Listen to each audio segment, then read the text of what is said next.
Hello everyone, welcome to my YouTube channel smart knowledge world. Friends, आज के video का जो टॉपिक है वो है एमएस एक्सेल के अंदर डेटा कंसोलिडेट ऑप्शन। फ्रेंड्स, आज के वीडियो में हम डेटा कंसोलिडेशन के बारे में पढ़ेंगे और हम सीखेंगे कि डेटा कंसोलिडेट क्या करता है, एमएस एक्सेल में उसका क्या यूज़ होता है। तो फ्रेंड्स, आज के वीडियो को हम शुरू करेंगे, लेकिन अगर अभी तक आपने हमारे चैनल को सब्सक्राइब नहीं किया तो स्मार्ट नॉलेज वर्ल्ड को सब्सक्राइब कीजिए, नोटिफिकेशन बेल को ऑन कीजिए फ्रेंड्स, ताकि आने वाले इम्पॉर्टेंट वीडियोस की जानकारी आपको मिलती रहे। तो फ्रेंड्स, हम आते हैं अपने टॉपिक पर। और जैसा कि मैंने आपको बताया है कि आज का जो हमारा टॉपिक है वो एमएस एक्सेल के अंदर डेटा कंसोलिडेट ऑप्शन है। डेटा कंसोलिडेट क्या करता है फ्रेंड्स? कंसोलिडेट का मीनिंग होता है कंबाइन करना, यानी कि इकट्ठा करना। अगर हमारे पास एक्सेल में डिफरेंट शीट्स हैं, जैसे कि हमारे पास एक शीट 1 है, यहाँ पर हमारा डेटा है, और शीट 2 पर भी हमारा डेटाबेस है, शीट 3 पर भी हमारा डिफरेंट डेटाबेस है।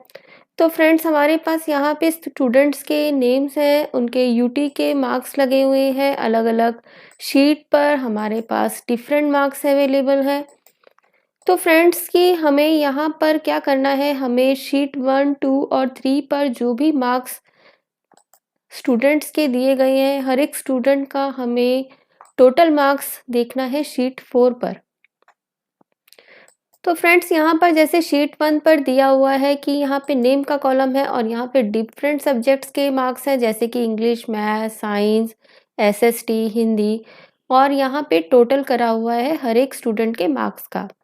सिमिलरली यहाँ पर हमारे पास यूटी 2 के मार्क्स हैं और यहाँ पर हमारे पास यूटी 3 के मार्क्स हैं। और फ्रेंड्स, अगर हमें यहाँ पर हर एक स्टूडेंट के लिए टोटल मार्क्स निकालना है कि हर स्टूडेंट ने, जैसे सपोज राकेश ने इंग्लिश में तीनों यूटी के अंदर कितने टोटल मार्क्स लिए, तो अगर हमें ये करना होगा तो इसके लिए अगर हम सम फार्मूला लगाते हैं तो हमें हर शीट पे जाके बार बार रेंज को सेलेक्ट करना होगा, क्योंकि हमारा जो रेंज है वो डिफरेंट शीट पर है और हर सेल को जाके हमें प्लस करना होगा। तो ये हमारे लिए काफ़ी कॉम्प्लिकेटेड हो जाएगा। अगर हमें हर एक स्टूडेंट का करना है तो इसके लिए हमें बहुत टाइम लगेगा। तो इसके लिए हमें बहुत टाइम लगेगा, तो हम क्या करते हैं, हम एमएस एक्सेल के अंदर डाटा मेन्यू के अंदर कंसोलिडेट ऑप्शन को यूज़ करते हैं। कंसोलिडेट क्या करता है, डेटा को एक जगह पे कंबाइन कर देता है, अलग अलग डेटास को मर्ज करके उसकी समरी देता है, और उसके अंदर हम उन डेटा को मर्ज करके क्या देखना चाहते हैं, जैसे कि हम उन पर सम फंक्शन लगाना चाहते हैं, या हम उन डेटा पर हम कोई भी मिनिमम मार्क्स देखना चाहते हैं, या हमारे पास कोई और डेटाबेस है और वहाँ पर हमें मिनिमम, मैक्सिमम, सम करना है। तो अगर हमें कोई भी फंक्शन वहाँ पे अप्लाई करना है डिफरेंट डेटा को मर्ज करके, तो वहाँ पे कंसोलिडेट ऑप्शन को हम यूज़ करते हैं। तो फ्रेंड्स, आइए देखते हैं डेटा कंसोलिडेट को हम किस स्टेप्स को यूज़ करके एमएस एक्सेल के अंदर यूज़ करते हैं, हमें रिजल्ट किस तरह से रिटर्न करता है। तो जैसे मैंने आपको बताया था, यहाँ पर हमारे पास 3 शीट्स अवेलेबल है। शीट 1 पर डेटाबेस है, शीट 2 पर डेटाबेस है और शीट 3 का डेटाबेस है। और यहाँ पर हमें शीट 4 पर हर एक स्टूडेंट के जितने भी डिफरेंट सब्जेक्ट्स के यूटी मार्क्स हैं, हमें उनको यहाँ पे टोटल करना है। तो फ्रेंड्स, जिस शीट पर आपको टोटल मार्क्स निकालना है, आपको सारे डेटा को मर्ज करके टोटल निकालना है, यानी कि डेटा को कंसोलिडेट करना है, आप उस शीट पर पहले आप उसको सेलेक्ट करके रखेंगे। यहाँ से आपको शीट पर जाना है। तो हम आते हैं शीट 4 पर, क्योंकि हमें यहाँ पे सारे डेटा को कंबाइन करना है। तो हम शीट 4 पर आते हैं और जहाँ पे भी आपको कंसोलिडेट करना है वहाँ पे आप सिलेक्शन को करके रखिए। उसके बाद आप डेटा मेन्यू के अंदर यहाँ पे कंसोलिडेट ऑप्शन में आप जब जाएंगे तो आपको ये डायलॉग बॉक्स नज़र आएगा, और इस डायलॉग बॉक्स में आपको डिफरेंट ऑप्शन जो हैं फिल करने होंगे। तो वन बाय वन हम उन्हीं को डिस्कस करते हैं। तो सबसे पहले जो फर्स्ट ऑफ ऑल जो ऑप्शन आ रहा है हमारे पास, वो है फंक्शन। फंक्शन ऑप्शन यानी कि यहाँ पर अगर आप इसको क्लिक करें, इस ड्रॉप डाउन को अगर आप क्लिक करते हैं तो यहाँ पे डिफरेंट फंक्शंस आते हैं, यानी कि आप डेटा को कंसोलिडेट करके उस डेटा पर आप किस फंक्शन को लगाना चाहते हैं। तो हम सम फंक्शन को यूज़ करना चाहते हैं, इसीलिए हमने दैट्स वाई यहाँ पर सम को सेलेक्ट किया है। फिर नेक्स्ट ऑप्शन आता है हमारे पास रेफरेंस। रेफरेंस का मीनिंग हो गया सेल रेंज। सेल रेंज यानी सेल एड्रेसेस, आप किन डेटास को मर्ज कर रहे हैं तो उसके लिए आपको यहाँ पे 1 बाय 1 रेफरेंस सेलेक्ट करना होगा और उसको ऐड करना होगा इस डायलॉग बॉक्स में। तो आपको 1 बाय 1 यहाँ से रेफरेंस को सेलेक्ट करना होगा और उसको हम बार बार ऐड करेंगे। जिस भी रेंज को आपने ऐड करना है, सम करना है, यानी कि आपको जो सम फंक्शन लगाना है, किन रेंजेस पे लगाना है, डिफरेंट डिफरेंट शीट पर डेटाबेस है, तो हम 1 बाय 1 एक एक शीट से रेफरेंस को लेंगे और हम इनको 1 बाय 1 ऐड करेंगे। तो देखिए कैसे करते हैं। तो आप रेफरेंस ऑप्शन पे जब आप जाएंगे तो आपको यहाँ पे एरो पे क्लिक करना होगा और क्लिक करने के बाद हम शीट 1 पर गए एंड यहाँ पर हमें जो भी डेटा कंसोलिडेट करना है उसको हमने सेलेक्ट किया।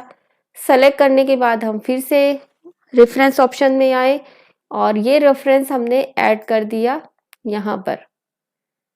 सिमिलरली अब हमें सेकंड शीट के डेटा को भी कंसोलिडेट करना था, तो हम शीट 2 पर गए और हमने वहाँ पर डाटा को सेलेक्ट करा, जिसको भी हम ऐड करना चाहते हैं हमने ऐड को क्लिक किया एंड फिर से हमें थर्ड शीट का डेटा लेकर आना है और हम फिर से रेफरेंस बॉक्स पे गए और हमने शीट 3 को सेलेक्ट किया एंड देन यहाँ से आपको ये पूरा डेटाबेस सेलेक्ट करना है जिसको भी आप कंसोलिडेट करा रहे हैं, यानी कि कंबाइन कर रहे हैं। तो फ्रेंड्स इस तरह से हमने यहाँ पर तीनों शीट्स के जो डेटा थे, जो डेटा रेंजेस थे, हमने उनको सेलेक्ट किया। सिर्फ आपको वही डेटा सेलेक्ट करना है जो आपको कंसोलिडेट करना है। आपको हेडिंग्स जो आपने ऊपर टॉप पे हेडिंग्स दिए हुए हैं उनको सेलेक्ट नहीं करना, क्योंकि हमें इस पूरे डेटाबेस को कंसोलिडेट करना है, तो हमने सिर्फ यही रेंज सेलेक्ट करा। सेलेक्ट करने के बाद हम ऐड करते गए और यहाँ पे शीट 1, शीट 2 और शीट 3 को हम देख पा रहे हैं। यहाँ पे 3 रेंज हमने सेलेक्ट करी है डिफरेंट शीट्स की। उसके बाद फ्रेंड्स यहाँ पे एक ऑप्शन आता है use labels in top row और left column. That means labels का मतलब ये जो आपने हेडिंग्स बनाए हुए हैं ये हमारा रो हेडिंग्स है, रो लेबल्स हैं और ये कॉलम लेबल्स है। अगर आप फ्रेंड्स चाहते हैं कि ये कॉलम्स हेडिंग्स और रो हेडिंग्स भी आए हमारे कंसोलिडेट के अंदर, तो हम इनको भी टिक कर लेंगे क्योंकि हम ये चाहते हैं कि इंक्लूड हो। इसके बाद यहाँ पर अगर हम देखें तो एक ऑप्शन और है, एक चेकबॉक्स है create links to source data.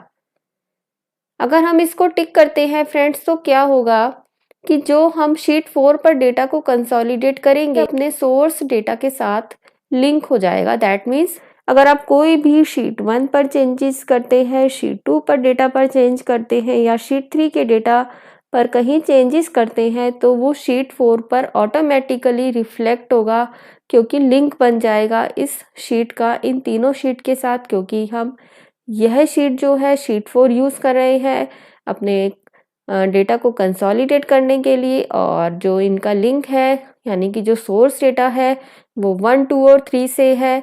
और अगर हम किसी भी शीट पर चेंजेस करते हैं तो वो हमें दिखाई दे शीट 4 पर, इसके लिए हम यहाँ से टिक कर लेंगे और ओके कर देंगे। तो फ्रेंड्स देखा आपने, यहाँ पर हमारे पास डेटा आ गया है। अगर हम देखें शीट 1 पर जाके तो राकेश के जो मार्क्स थे इंग्लिश में वो 10 मार्क्स थे यूटी 1 के अंदर। अगर हम शीट 2 पर जाके देखें यूटी 2 के अंदर भी 10 मार्क्स हैं, यानी कि 20 मार्क्स हो गए। और शीट 3 पर अगर हम देखें तो 20 मार्क्स थे यूटी 3 में, यानी कि जो टोटल मार्क्स थे 40 हैं। और अगर हम शीट 4 पर आके देखते हैं तो यहाँ पर हमें इंग्लिश में दिखा रहा है कि राकेश के टोटल मार्क्स 40 है, जो कि बिल्कुल ठीक है। यहाँ से आप सेल के विड्थ को चेंज भी कर सकते हैं। अगर हम शीट 1 पर जाके देखते हैं तो यहाँ पे पुनीत के 23 मार्क्स हैं इंग्लिश के अंदर। फिर से यहाँ पे 23 मार्क्स हैं, यानी कि 46 टोटल हो गया इधर। और UT3 में भी 23 मार्क्स है, यानी कि 46 और 23 हो गया 69 मार्क्स ये टोटल है। यानी कि अगर हम पुनीत के मार्क्स देखें तो यहाँ पर UT1, 2 और 3 तीनों में टोटल मार्क्स इसके 69 होते हैं। तो अगर हम शीट 4 पर जाके देखें तो यहाँ पर 69 मार्क्स हमें नज़र आ रहे हैं। तो ये बिल्कुल ठीक दिखा रहा है फ्रेंड्स। तो आपको समझ आया होगा कि डेटा कंसोलिडेट क्या करता है। डेटा कंसोलिडेट डेटा को डिफरेंट शीट से उठाता है, उनको मर्ज करता है, कंबाइन करता है। इसके अलावा उस पर हम कोई फंक्शन भी लगा सकते हैं अगर हम उनको कंबाइन करके।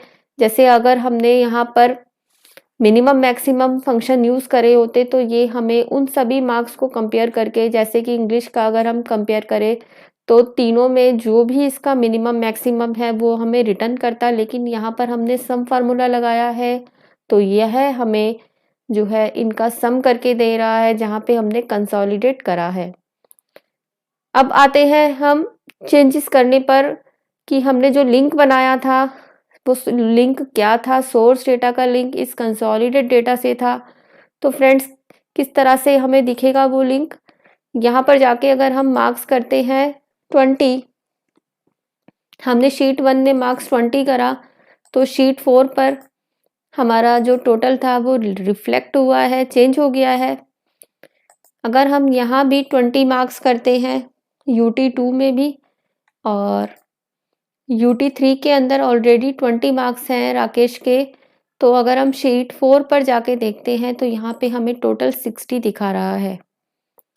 अगर हम यहाँ चेंजेस करते हैं, हम यहाँ पे 15 को देते हैं, शीट 2 पर भी हम 15 रखते हैं तो 15, 15, 30। और शीट 3 पे जाके हमने 20 मार्क्स रखे हुए हैं, यानी कि 30 और 20 50। और अगर हम शीट 2 पर आते हैं तो ये 50 मार्क्स हो गया है। इसके अलावा फ्रेंड्स आप अगर यहाँ से डेटा को एनलार्ज करके देखना चाहते हैं, आप देखना चाहते हैं कि राकेश की जो UT1, 2, 3 में क्या मार्क्स थे, कौन से डेटा कंसोलिडेट हुए। तो अगर हम इसको यहाँ से लार्ज करके देखना चाहते हैं तो हम इस साइन पे, प्लस साइन पे जैसे ही हम क्लिक करेंगे तो ये हमें दिखा रहा है कि ये हमारा डेटा था और इसको इसने सम किया 50। राकेश के मार्क्स जो थे 50 थे और वो ये तीनों डेटा कंसोलिडेट हुए।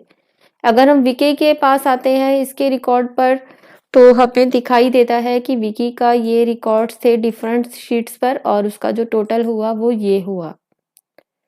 इसी तरह से अगर हम दूसरे मार्क्स देखना चाहते हैं तो ये मैथ्स के मार्क्स थे विकी के और ये टोटल मिला हमें। अगर हम सोनू का देखना चाहते हैं तो यहाँ पर अगर हम देखें तो हिंदी में 23 और 20, यानी कि टोटल जो थे 66 मार्क्स मिले थे उसको। तीनों UT के अगर हम मिलाएं सोनू के मार्क्स तो हिंदी में उसको 66 मार्क्स मिले हैं।